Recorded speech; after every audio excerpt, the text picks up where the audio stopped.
and it forbids what it does not command.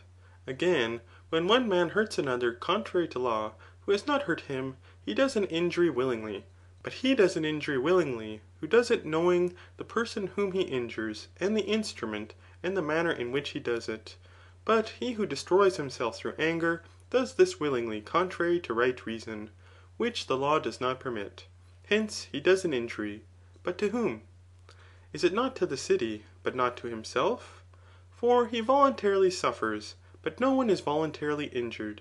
Hence, also, the city punishes him, and a certain disgrace is attached to him who destroys himself, as one who injures the city. Farther still, it is not possible for a man to injure himself in that way in which he is unjust, who only acts unjustly, and is not entirely depraved. For this character is different from him. For the unjust man is in a certain respect so depraved as the timid man is, but not as possessing the whole of depravity. Hence, neither according to this improbity does he do himself an injury. For if he did, the same thing might be taken away, and added at the same time to the same thing. But this is impossible. It is, however, necessary that the just and the unjust should always exist in more than one person. Again, he who does an injury does it voluntarily, and from deliberate choice, and with a precedency in time. For he who injures another because he has been injured by him, does not appear to act unjustly. But he who injures himself, suffers and does the same things at the same time. Farther still, a man would be injured willingly, to which may be added, that no one does an injury without a particular species of injustice. But no one commits adultery with his own wife, nor does any one dig through his own wall, nor commit a theft on his own property.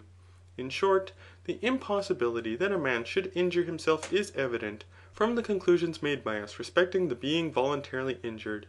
It is likewise evident that both to be injured and to injure are bad things. For the one is to have less, but the other more than the medium, in the same manner as the salubrious in medicine, and that which contributes to a good habit of body in the gymnastic art. At the same time, however, it is worse to injure than to be injured. For to do an injury is accompanied with vice, and is blameable, and with vice, which is either perfect, and simply vice, or nearly so. For not every thing which is voluntary is accompanied with injustice, but to be injured is without vice and injustice.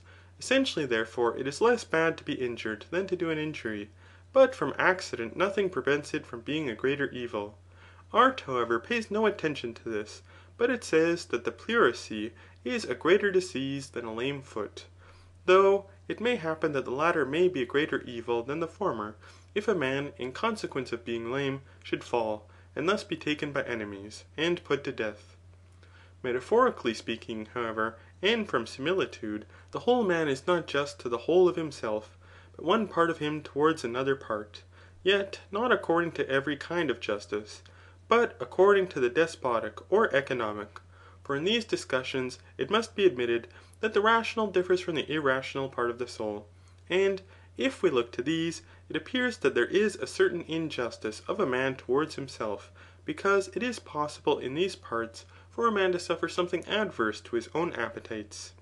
As therefore, between a governor and him who is governed, there is a certain justice towards each other, this is also the case between these parts of the soul.